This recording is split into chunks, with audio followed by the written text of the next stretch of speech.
गाँव धनिया पताल के मजा ले ले। आए हो तोरे गाँव धनिया पताल के मजा ले ले। भाजी ले ले भाटा ले ले धनिया पताल पूरी धनिया पताल।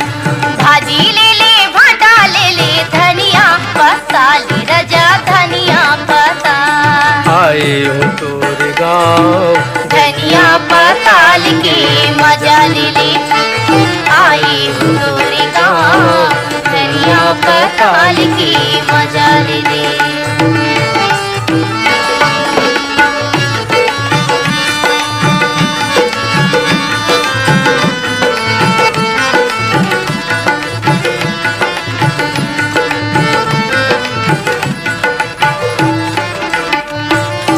कांदा भाजी लाल भाजी धरे हवे तिन पनिया धरे हवे तिन पनिया।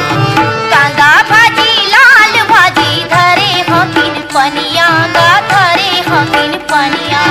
पुरपुर मछरिया हवे हवे पान पनिया ओ हवे पान पनिया।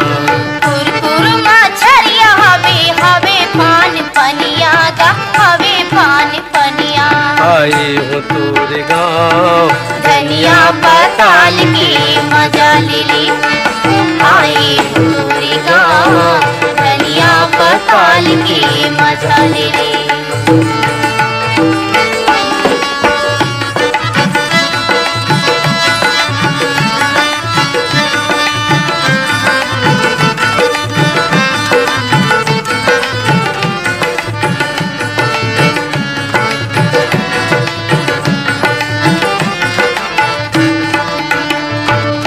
पातर पातर क्योंची पर्रा करिया भाटा वो पर्रा करिया भाटा।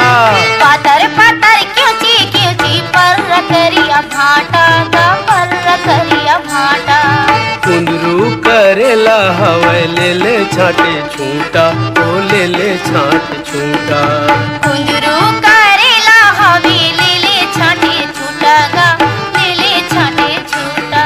आए हो तोरे गाँव धनिया पताल के मजा ले ले। आए हो तोरे गाँव धनिया पताल के मजा ले ले।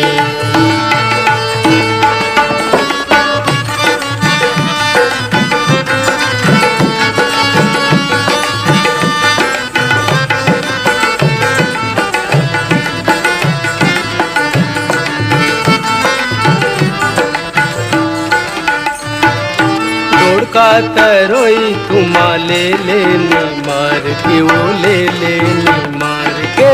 छोड़का तरोई तुमा ले लेनी मार के गा ले लेनी मार के। गोंदली लहसुन पुरन तरहा बघार के वो तरहा बघार के।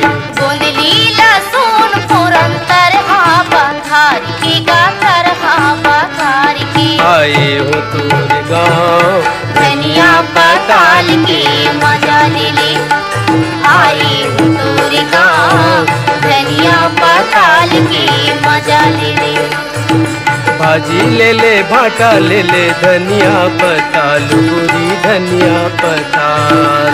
भाजी ले ले भाटा ले ले धनिया पताल राजा धनिया पताल। आए हो तोरे गाँव धनिया पताल के मजा ले ले। आए हो तोरे गाँव धनिया पताल के मजा ले ले। आए हो तोरे गाँव धनिया पताल के